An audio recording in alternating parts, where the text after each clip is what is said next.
New education policy. तो सब लोग जानना चाहते हैं कि इस पॉलिसी में है क्या, कैसी है, क्या गलत है, क्या सही है। मैंने इसके बारे में कुछ दो चार बातें इसके हक में कल रात को कह दी, तो कई लोग पलट के पूछ रहे हैं अच्छा अच्छा क्या तुम इसका समर्थन कर रहे हो। तो मैंने सोचा चलिए इसके बारे में एक चर्चा कर ले कि कुल मिला के ये पॉलिसी क्या है, इसमें क्या अच्छा है, क्या बुरा है, क्या आशंका है और हमें इसके बारे में क्या रुख बनाना चाहिए। पहली बात तो आपको बता दूं कि पॉलिसी है क्या। देखिए, देश में शिक्षा का कुल मिला के क्या ओरिएंटेशन हो, क्या विजन हो, उसके लिए एक एजुकेशन पॉलिसी बनाई जाती है। ये कोई लीगल डॉक्यूमेंट नहीं है, कोई कॉन्स्टिट्यूशनल डॉक्यूमेंट नहीं है। इसलिए इस पॉलिसी में जो लिखा है उसका कल सुबह कोई असर नहीं होगा। ये एक ओवरऑल विजन है, फ्रेमवर्क है, कुछ फंडामेंटल प्रिंसिपल्स हैं जो बताए गए हैं। ये डॉक्यूमेंट देश में 10, 15, 20 साल बाद बनाया जाता है। पहली बार ये डॉक्यूमेंट बना था 60 के दशक में, जब कोठारी कमीशन आया था। बहुत बड़े विद्वान थे कोठारी साहब, शिक्षाविद। एक कमीशन आया था 1968 में। उसके बाद पहली बार एक पॉलिसी बनी, education policy of the country, जिसने ओवरऑल फ्रेम दिया कि देश में शिक्षा के पर्पस क्या होने चाहिए, स्कूल में कैसे होना चाहिए, यूनिवर्सिटी में कैसे होना चाहिए। तो एक छोटे छोटे टुकड़े को नहीं, सब टुकड़े को जोड़ते हुए एक समग्र तस्वीर बनाना, एक कॉम्प्रिहेंसिव पिक्चर देना, ये काम होता है एजुकेशन पॉलिसी का। 1968 में पहली बार आई। उसके बाद अंदाजन 20 साल बाद 1986 में उस पॉलिसी को रिवाइज किया गया, नई पॉलिसी बनाई गई एजुकेशन पॉलिसी। तब उसे न्यू एजुकेशन पॉलिसी कहा गया था 1986 में, राजीव गांधी के समय।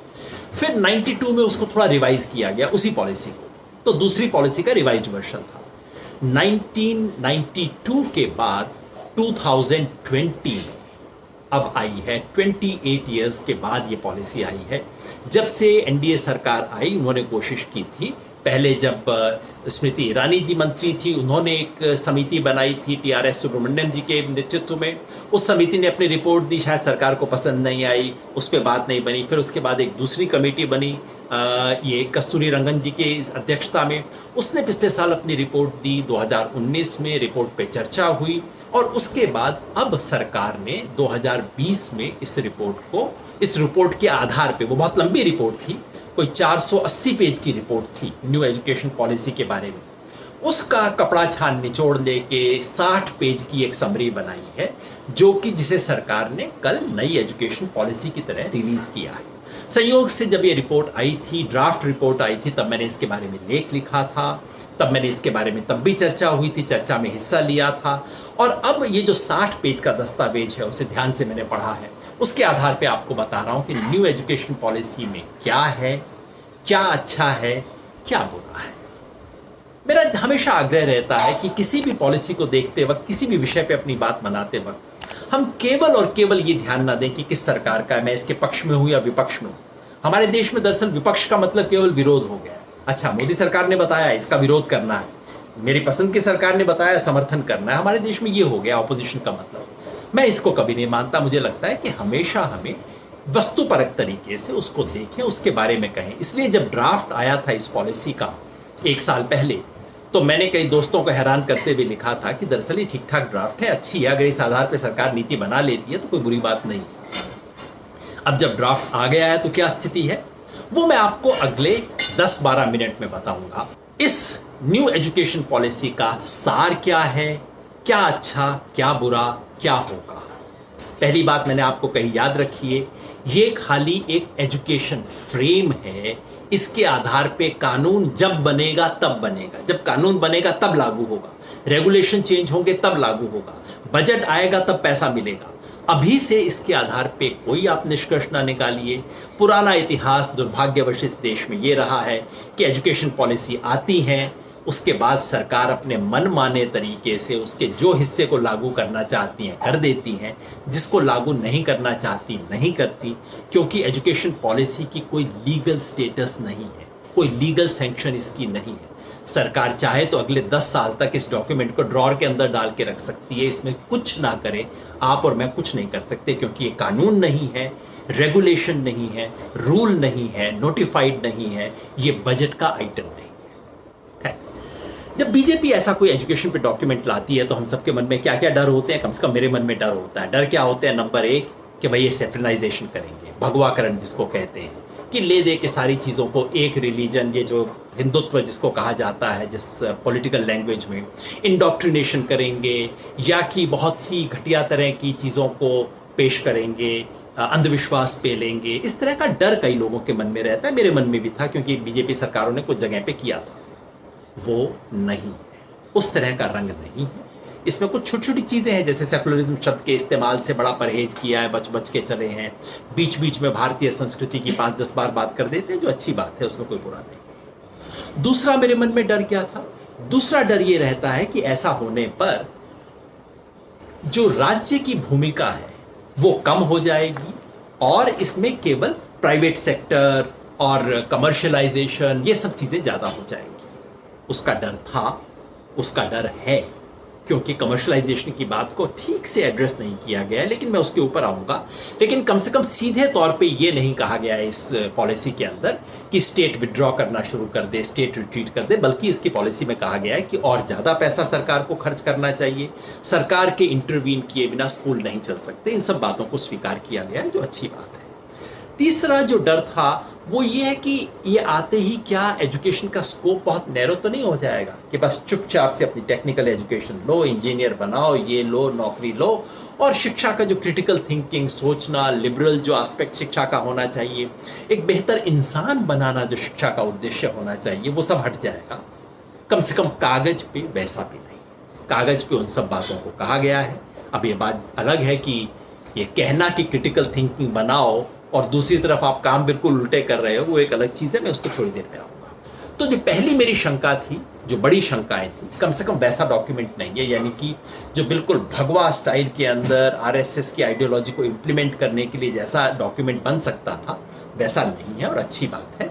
ये डॉक्यूमेंट इससे पहले जितने भी डॉक्यूमेंट आए थे, यूपीए के ज़माने में, कांग्रेस के ज़माने में, जनता पार्टी के ज़माने में, उन सब डॉक्यूमेंट्स को बिल्ड करता है, जो कि होना भी चाहिए। मुख्य बातें क्या हैं? मुख्य बातें इसमें स्कूली शिक्षा के बारे में 10 बात मैं गिनाऊंगा दना दना आपको, ताकि समझ आ जाए कि मुख्य तौर पे डॉक्यूमेंट क्या कहता है। पहली बात ये कहता है कि आरटीई का विस्तार होना चाहिए, राइट टू एजुकेशन, जो 2009 में बना था, जिसमें कहा था free and compulsory education from 6 years to 14 years, 6 से 14 साल तक का था। अब उसको बढ़ा के डॉक्यूमेंट कहता है फ्रॉम 3 years to 18 years। बढ़िया बात होना चाहिए, अगर कर दिया तो शानदार बात हो। दूसरा ये कहता है कि मिड डे मील स्कीम के साथ साथ बच्चों को ब्रेकफास्ट भी देना चाहिए स्कूल में, क्योंकि बच्चे बेहतर खाएंगे तो पढ़ाई में ज़्यादा ध्यान देंगे। अच्छी चीज़ है, होना चाहिए। तीसरा ये कहता है कि ड्रॉप आउट रेशो को कम करना चाहिए, यानी कि जो बच्चे स्कूल से छूट जाते हैं, जो 100 बच्चे पहली क्लास में एडमिशन लेते हैं, उससे आगे जाते जाते सिर्फ 40 बच्चे बचते हैं। ये कहता है कि नहीं, उन बच्चों को हमें लाना है और अगले 10 साल तक 100% बच्चों को हम सेकेंडरी तक लेके आएंगे। बहुत अच्छा टारगेट है, हो पाएगा मुझे संदेह है, लेकिन बात अच्छी है। चौथा ये कहता है ECCE, early childhood care and education, इस पे बहुत ध्यान देता है और मेरे को बहुत अच्छी चीज़ लगती है। इसको हम नर्सरी कहते हैं ना, कि बच्चा का ज़्यादातर मानसिक विकास 8 साल की उम्र तक हो जाता है, और 3, 4, 5 साल का जब बच्चा होता है वो बहुत क्रिटिकल होता है उस बच्चे की मेंटल फैकल्टीज़ के लिए। और ये कहते हैं कि हम तो, हमारा गांव का तो बच्चा जाता ही 6 साल में स्कूल में, उसके बाद पढ़ना शुरू करता है, उससे पहले क्या होगा? तो ये कहता है कि नहीं, हर बच्चे को 3 साल की उम्र से ऊपर पढ़ाई करवाना शुरू करें, चाहे आप आंगनबाड़ी के थ्रू करें या स्कूल के अंदर नर्सरी शुरू करें। हर बच्चे को ये शिक्षा मिलनी चाहिए और इस पे साधन लगाने चाहिए, इस पे बहुत ध्यान दिया जाना चाहिए। मेरे ख्याल से इस दस्तावेज के सबसे अच्छे एस्पेक्ट्स में से ये है ECCE। वैसे इसके बारे में 2013 में यूपीए के ज़माने में बहुत अच्छी नीति बनी थी, जिसको इन्होंने स्वीकार कर लिया है, बहुत बढ़िया बात है। किसी भी सरकार ने किया काम तो अच्छा किया ना। चौथी बात। पांचवा ये कहता है कि स्कूल में सब बच्चों को बराबर अवसर मिलने चाहिए, महिलाओं को, दलित, आदिवासी, गरीब बच्चे को। कहता तो है, मगर उसके बारे में क्या करना चाहिए, कितना पैसा दिया जाएगा, इसके बारे में कुछ खास बात नहीं कहता। मैं इस पे आऊँगा 1 मिनट में।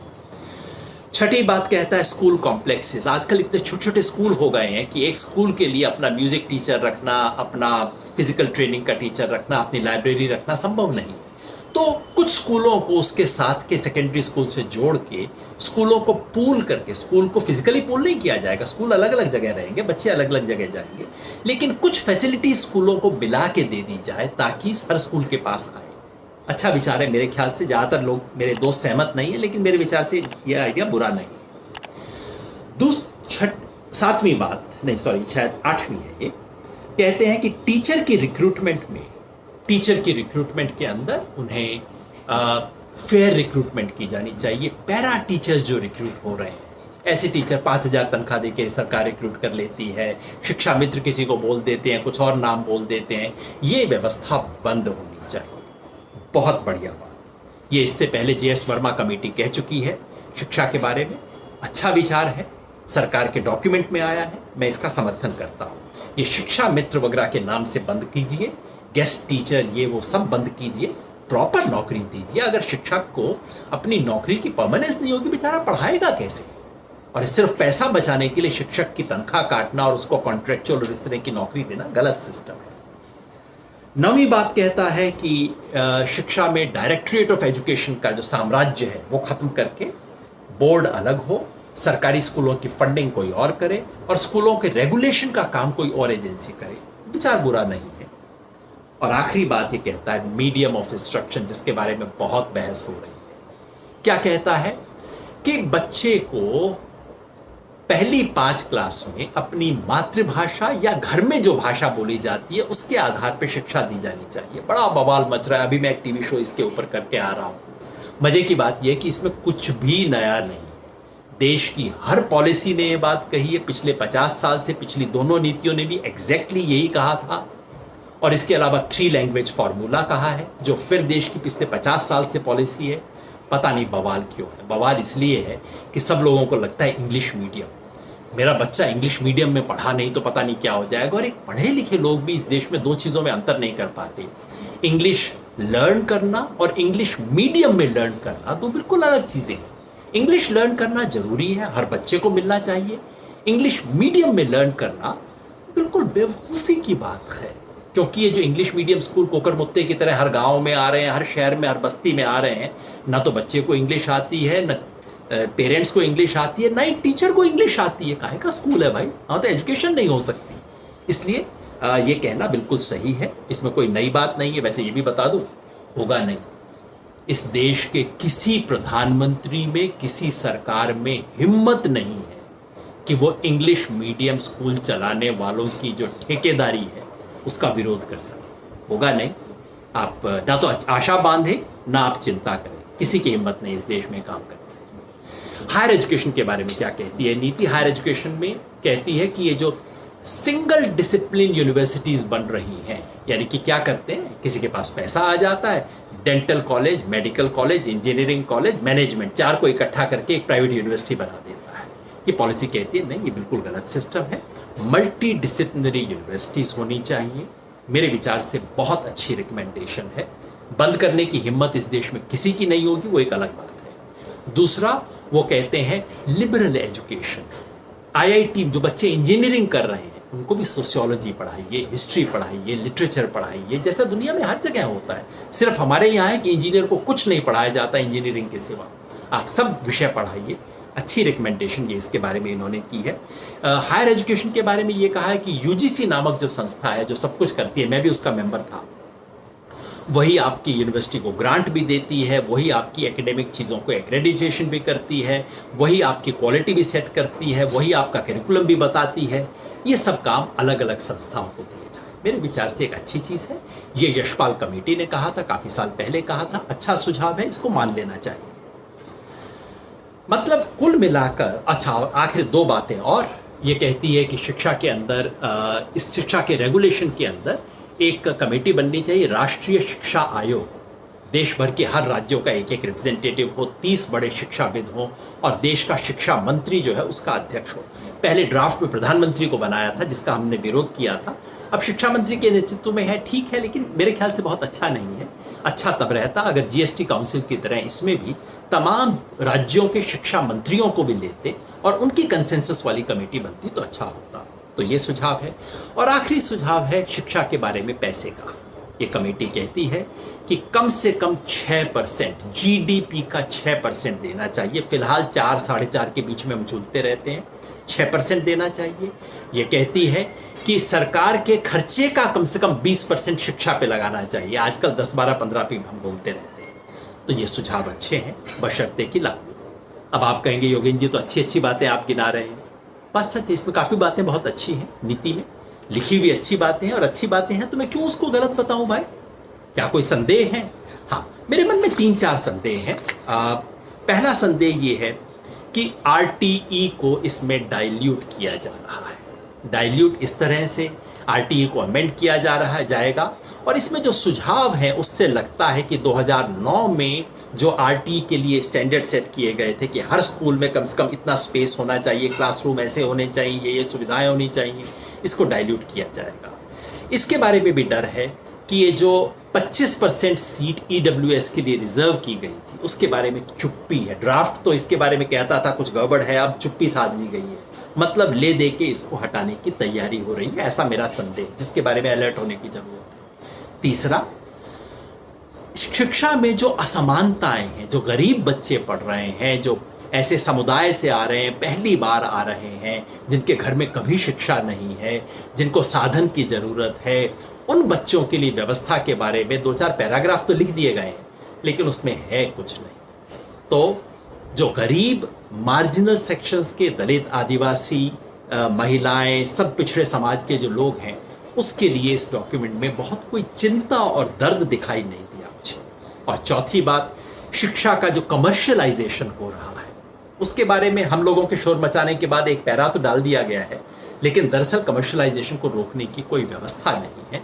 और दूसरा, फॉरेन यूनिवर्सिटीज के लिए रास्ता पहले से भी ज्यादा खोल दिया गया है, जिसका मतलब है कमर्शियलाइजेशन और प्राइवेटाइजेशन बढ़ेगा।